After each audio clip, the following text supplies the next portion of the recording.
দিদি ওকে যে সময় দিয়েছিলাম সেই সময় শেষ হয়ে গেছে। ওকে জিজ্ঞেস করো ও টাকাটা এনেছে কিনা।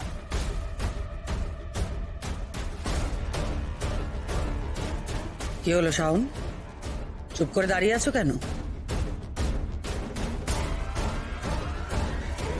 তুমি নিশ্চয়ই জানো যে আমরা সবাই এখানে ওয়েট করছি না তোমার জন্য, আমরা সবাই ওয়েট করছি তুমি 10 লক্ষ টাকা বীরুকে দেবে সেই জন্য। আশা করি তুমি এখন অন্তত বুঝেছো যে এর সঙ্গে তোমার বাবার মান সম্মান জড়িয়ে রয়েছে। দিদি পথে চলতে গেলে পায়ের তলায় কাঁটা পড়ে, কাঁকড় পড়ে, আর সেই জন্যই আমরা পায়ে জুতো পরি নিজেদের সুরক্ষিত রাখি। কিন্তু সেই কাঁটা যদি জুতোর মধ্যে থাকে না, তাহলে রাস্তায় ফুল বিছানো থাকলেও চলতে গেলে আমাদের সেটা কষ্ট দেয়। তখন ওই কাঁটাটা জুতো থেকে বার করে ছুঁড়ে ফেলে দিতে হয়। ওই রকম একটা কাঁটা আমাদের পরিবারের মধ্যে ঢুকে বসে আছে, আমাদের রক্তাক্ত করছে, ক্ষতবিক্ষত করছে। দিদি, আমি এই সমাজে মাথা উঁচু করে বাঁচি, তার জন্য আমাকে জীবনে বহু কষ্ট করতে হয়েছে। কিন্তু কেউ আমার মাথা হেট করে দেবে, মুখে কালি লাগাবে, সেটা তো আমি কিছুতেই সহ্য করব না। দিদি, আমি তো একটা সুন্দর সাজানো ফুলের বাগান চেয়েছিলাম, আমি তো বিষাক্ত কাঁটার দাগ চাইনি। এই ওর জন্য আমার জীবনের সব শান্তি বিসর্জন দিতে হচ্ছে। ও আমাদের ক্যাটাগরিতে পড়েই না, ওকে একটা আগাছা বললে ভুল বলা হয় না। সে যদি সবার সামনে আমাকে বাবা বলে ডাকে, লজ্জায় আমার মাথা নত হয়ে যাবে না? এই আগাছাকে এই বাড়ি থেকে নির্মূল করা ছাড়া আর কোনো পথ আছে? তুই আমাকে বল দিদি। স্যারের কথাগুলোতে ম্যাডাম খুব কষ্ট পাচ্ছেন। হে মহাদেব, তুমি ম্যাডামের কষ্টগুলোকে খুশিতে পরিণত করে দাও। বীরু, বীরু তোর কষ্টটা আমি বুঝতে পারছি। বীরু, তুই তুই এতগুলো মানুষের, লক্ষ লক্ষ মানুষের আদর্শ, তুই এই রাজ্যের শিক্ষামন্ত্রী বীরেন্দ্র চক্রবর্তী। আমি ভাবতে পারছি না বীরু, তুই যখন এরপর বাড়ি থেকে বেরোবি তখন লোকে তোর দিকে আঙুল তুলে বলবে ওই যে চোরের বাবা যাচ্ছে। আমি ভাবতে পারছি না বীরু।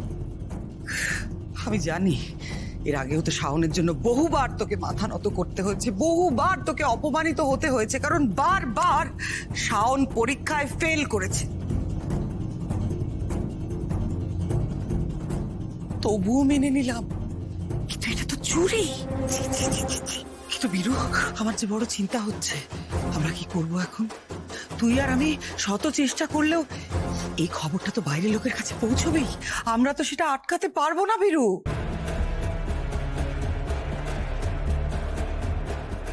শুনলে তোমার বৌদির কথা? এতটুকু মনুষ্যত্ব বোধ আছে? তা নাহলে এই পরিস্থিতিতে তোমার একটা বাচ্চা মেয়েকে নিয়ে এত বাজে কথা বলতে পারে? ছি। তবে জানিস তো, এত কিছুর পরও না আমার মেয়েটার দিকে তাকিয়ে মায়া হচ্ছে। আমার মনে হয় ও তো ছোট, তাই হয়তো এত কিছু বুঝতে পারছে না। বড় হলে নিশ্চয়ই এসব আর করবে না, নিশ্চয়ই তখন বুঝবে। কি বলিস বীরু? আমি ওকে বোঝাবো না, ওকে বোঝানোর পর্ব আমার শেষ হয়ে গেছে। তুই তো ওকে ছোট ভাবিস, ও তো নিজেকে ছোট ভাবে না, তাই নিজের ইচ্ছে মতো চলে। কার ক্ষতি হলো, লাভ হলো, ভালো হলো, সে নিয়ে ও কিচ্ছু ভাবে না। এই তো পরীক্ষায় ফেল করেছিল। যখন সবাই আপনার প্রশংসা করছে তখন আপনার মনে হচ্ছে যে এই প্রশংসার দাবিদার আপনি নন, আপনার মনে দ্বন্দ্ব চলছে। তাই স্যার এই দ্বন্দ্ব থেকে বেরিয়ে এই প্রশংসার যে প্রকৃত দাবিদার, সেই শাওন ম্যাডামের প্রশংসা আপনি কেন করছেন না? ঠিক আছে স্যার, আপনি যদি ম্যাডামের প্রশংসা না করতে চান তাহলে অন্তত এমন কিছু করুন যার জন্য ম্যাডাম খুব খুশি হবে। না মানে স্যার, আমি বলতে চাইছি যে কেউ যখন কোনো অন্যায় করে তখন তো আমরা তাদের শাস্তি দিই, তাহলে কেউ ভালো কিছু করলে আমরা কেন প্রশংসা করবো না বলুন?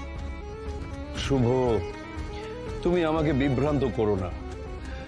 তুমি আমাকে সাজেস্ট করো আমার কি করা উচিত, আমি সেটা করারই চেষ্টা করব। দেখো দেখো, এখানে বাবার শুধু একার ছবি আছে, আমার সঙ্গে বাবার কোনো ছবিই নেই। স্যার, শাওন ম্যাডাম খুব দুঃখ করছিলেন যে আপনার সঙ্গে ওনার কোনো ছবি নেই।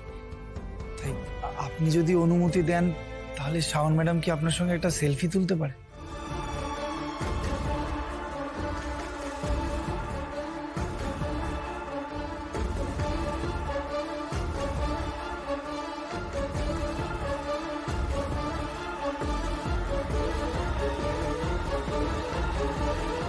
কোনটা যে পড়বো কিছুই বুঝতে পারছি না।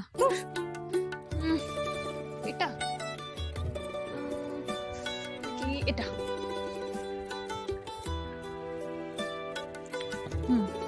এটা পড়লে মনে হচ্ছে ঠিকঠাক হবে।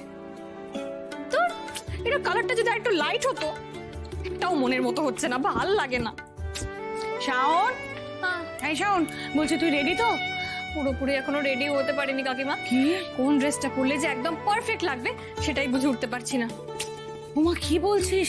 এখনো কোন ড্রেসটা পরলে পারফেক্ট লাগবে বুঝতে পারছিস না? ভগবান, এই মেয়েকে নিয়ে আমি কি করবো? এই শোন, বলছি বাবা বাড়ি থেকে বেরোবার আগে তোকে তো ফুল রেডি হয়ে বাবার সঙ্গে গিয়ে ছবি তুলতে হবে নাকি?